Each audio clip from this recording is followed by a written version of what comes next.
नमस्कार, star prime 7 में आपका बहुत-बहुत स्वागत है। मैं आपके साथ रजनीश तिवारी। जिस प्रकार लोकसभा चुनाव को लेकर भाजपा के एक बड़ा बयान था और एक नारा लगाकर कि 400 पार। मोदी जी का एक सबसे प्रमुख नारा था 400 पार और उनके जितने भी कार्यकर्ता थे 400 पार का नारा लगाते थे। लेकिन जब रिजल्ट आने की बारी आई और जब 4 जून को रिजल्ट आया तो 300 पार भी नहीं हुआ। तो आज हमारे साथ खास बातचीत करने के लिए कौशाम्बी के जिला अध्यक्ष धर्मराज मौर्य जी हैं। आज इनसे जानने का मैं प्रयास करूंगा कि कौशाम्बी में हार के क्या कारण रहे। आपका बहुत बहुत स्वागत है स्टार टाइम्स। धन्यवाद। जिस प्रकार आप लोगों ने 400 पार का नारा दिया था, आप 300 पार भी नहीं हुए और कौशाम्बी की सीट हार गए लगभग 1 लाख वोटों से। उसका क्या कारण रहा? हमने 400 पार का नारा दिया था और हम उसमें सफल भी होते, लेकिन विपक्ष ने प्रदेश की जनता को झूठे वादे और झूठे आश्वासन में फंसा करके जनता को बरगला करके अपने पक्ष में वोट डलवाने का काम किया। इसलिए जनता उनके झूठे वादों में फंसकर उनका समर्थन कर दिया, जिससे जनता अब अपने आप को ठगा महसूस कर रही है। उन्होंने कहा था कि जीत जाएंगे तो घर की प्रत्येक महिलाओं को 8,500 रुपये प्रति महीना उनके खाते में भेजने का काम करेंगे। हम जीत जाएंगे तो भारतीय जनता पार्टी की सरकार 5 किलो मुफ्त राशन देती है, प्रत्येक यूनिट पर हम 10 किलो राशन देंगे। अगर भारतीय जनता पार्टी जीत जाएगी, भारतीय जनता पार्टी की सीट 400 पार हो जाएगी तो भारतीय जनता पार्टी संविधान बदल देगी, भारतीय जनता पार्टी आरक्षण खत्म कर देगी, भारतीय जनता पार्टी देश में चुनाव नहीं होने देगी। ये झूठ फैला करके जनता को बरगलाने का काम किया विपक्ष। आज जिले कौशाम्बी में 2 बार के सांसद माननीय विनोद सोनकर जी थे। तीसरी बार भी वो थे, लेकिन आपको क्या लगता है कि पब्लिक में उनका विरोध था इस बार के चुनाव में? नहीं, मैंने आपको कारण पहले ही बता दिया किस लिए हमारे बाकी विरोध था, क्या था उसकी हम पता लगा रहे हैं, किस कारण से हारे उसको बताएं। जिस प्रकार से कौशाम्बी के अंदर आप पिछले विधानसभा में ले लीजिएगा तो तीनों विधायक आपके नहीं रहे, इस बार लोकसभा में सांसद भी नहीं रहे। तो अब कौशाम्बी की जो विकास है, जिस प्रकार से आप लोग का लगता था कि हमारे भारतीय जनता पार्टी में कौशाम्बी का विकास दुगनी स्पीड से हो रहा है, तो अब आपको क्या लग रहा है कि हाँ विकास रुकेगा या फिर अनियंत्रित होता रहेगा? केंद्र में भी हमारी सरकार है, प्रदेश में भी हमारी सरकार है। डबल इंजन की सरकार ने देश की जनता से, प्रदेश की जनता से जो वादा किया है वो काम हम लगातार करते रहेंगे। भोली भाली जनता को जिन लोगों ने बरगलाने का काम किया है, 2027 में जनता उनका उसका परिणाम देगी। निश्चित तौर से विकास के कार्य जो होते रहे हैं और होते रहेंगे और होता है। जिस प्रकार अध्यक्ष जी आप एक जमीनी नेता हैं और आपने बहुत से यहाँ पे चुनाव देखे हैं, तो अब 2027 में विधानसभा के चुनाव होने वाले हैं, तो अब आप अपनी टीम को लेकर कुछ बदलाव करेंगे या जिस प्रकार से ये टीम ने काम किया इस चुनाव में उसी प्रकार से आप काम करने? टीम का बदलाव और होना ना होना वो संगठन की एक प्रक्रिया है, उसको उसके अंतर्गत देखा जाएगा।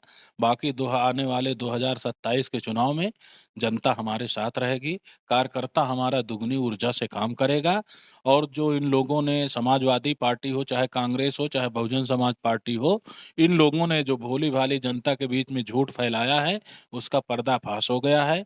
2022 में कौशाम्बी में इनके तीनों विधायक जीते हैं, लेकिन तीनों विधायक जनता से दूरी बनाकर रखे हैं 2 वर्षों तक।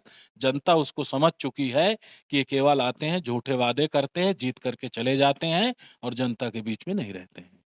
अच्छा, जिस प्रकार आप कह रहे हैं कि विपक्ष झूठे वादा किए जिससे संविधान बचाओ, तो आपको क्या लगता है सपा उसमें कामयाब हो गई इस बार? कामयाब नहीं हो गई है, लेकिन कुछ हद तक वो झूठ पहुंचाने में, जनता को बरगलाने में, अपने पक्ष में लाने में कामयाब हुई थी। अच्छा, आपके जस्ट बगल में एक प्रतापगढ़ सीट है जो कुंडा और बाबागंज कौशाम्बी के अंदर आता है। वहाँ के जो विधायक है कुंडा के रघुराज प्रताप उर्फ राजा भैया, क्या उनकी इस चुनाव में भूमिका थी? जिस प्रकार उन्होंने अपने कार्यकर्ताओं को स्वतंत्र किया और किसी पार्टी को उन्होंने समर्थन नहीं दिया है, लेकिन उनके जो कार्यकर्ता थे वो सपा के साथ उनके साथ प्रचार प्रसार करके काम किया। तो आपको लगता है कहीं ना कहीं राजा भैया भाजपा के साथ न रहकर भाजपा को नुकसान पहुंचा है? देखिए, जहाँ नुकसान पहुँचाने की बात है, अगर कोई कहे कि हम किसी का समर्थन नहीं करेंगे और हमारा कार्यकर्ता किसी के समर्थन में जाए, तो हम तो उसके समर्थक हो गए ना, तो वो तो होता है। तो आपको लगता है मतलब भाजपा को नुकसान पहुंचा है उनके? देखिए, भाजपा को जो वोट और प्रकुंडा और बाबागंज में मिलनी चाहिए, पिछले बार से अधिक मिली है। उनके बहुत नुकसान करने से नुकसान नहीं हुआ है, लेकिन पूरे पाँचों विधानसभा को मिलाकर देखा जाए, तो उनका झूठ जो है, उसमें जनता फँस गई है और जनता अब हमारे साथ रहेगी आगे से। मतलब राजा भैया की बात कर रहे हैं क्या? कि राजा भैया का? नहीं, पार्टी जी। की मैं बात कर रहा अच्छा, पार्टी सपा के, जी।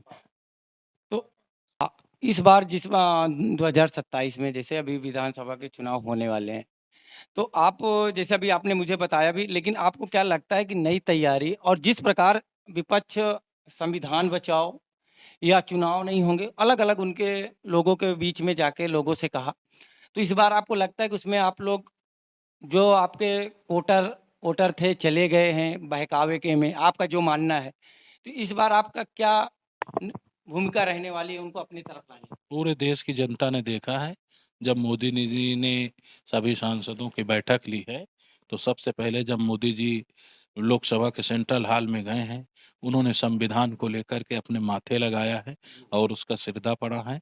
पूरे देश की जनता ने देखा है कि भारतीय जनता पार्टी का संविधान के प्रति कितना अटूट विश्वास है, तो ये झूठ की पोल इनकी यहाँ से भी खुल गई है।